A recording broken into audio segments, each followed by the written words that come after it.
Hey there! One thing I could not believe that happened over this weekend was the terrible game between Tampa Bay and Carolina. Was it Carolina? No, Tampa Bay and the Saints. Between Tampa and the Saints, Baker driving down MVP-esque. Beautiful ball to Jalen McMillan. He gets up, catches that ball, gives the finger guns. And I'm sitting there and I think I was eating a sandwich. And I jokingly said, they're going to have to flag him. Finger guns.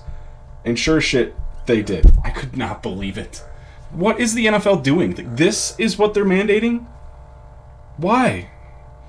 You know that this is something that they're talking about. The perfect example is last year, Lions vs. Chiefs, game 1. The motherfucking right tackle would jump off before the snap count every play. No flags. The next 3 weeks, he was flagged 7 times for that. So someone got on the horn, called the officials for every Chiefs game and said, you have to watch for this. So you damn well know, it might be based on the head official of each crew, like, we're not standing for this. Is it a bunch of libs? Who knows?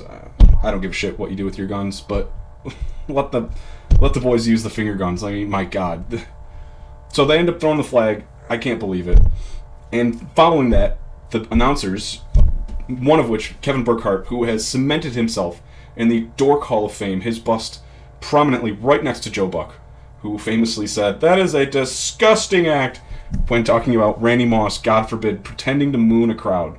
Hilarious, but 20 years later, I forgive Joe Buck. I think he's probably the best announcer in the game. I think he said it publicly, like, yeah, I was a little uptight.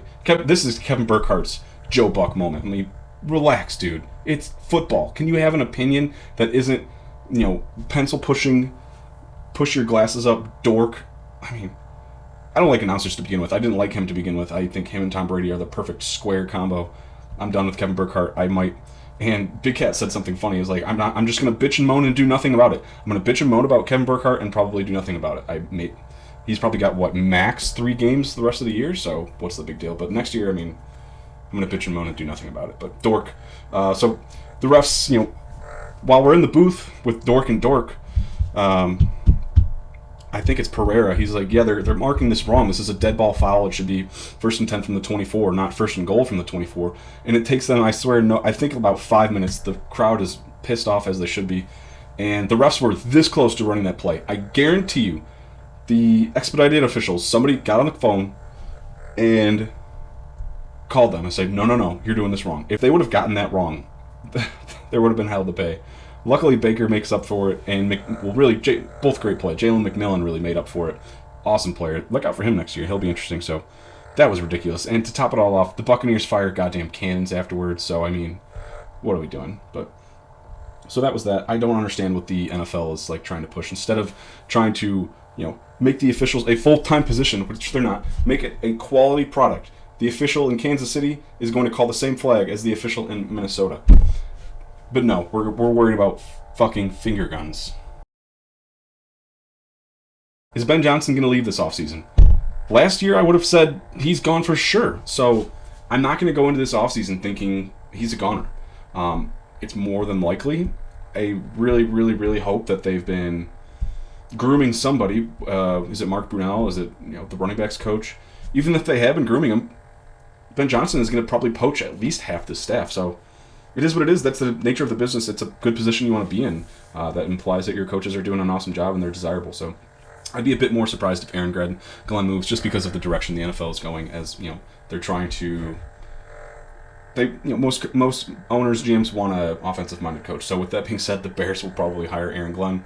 He's a good coach. If I had Caleb Williams on my team, I wouldn't be all that pumped about it. But what's the most attractive head coaching job? I feel like the Raiders are an absolute. They've always been a dumpster fire. They've got no quarterback. That's never good. They're not drafting the top 5.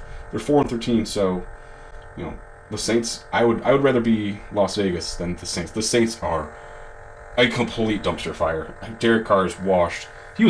Derek Carr has never been dirty, let alone washed. How does that? So let me think about that. Yeah, no, he's still dirty. He has yet to be washed. He never good. He's a good NFL backup, but and they're probably still in cap hell. So I think the Saints is a worse job than the Raiders.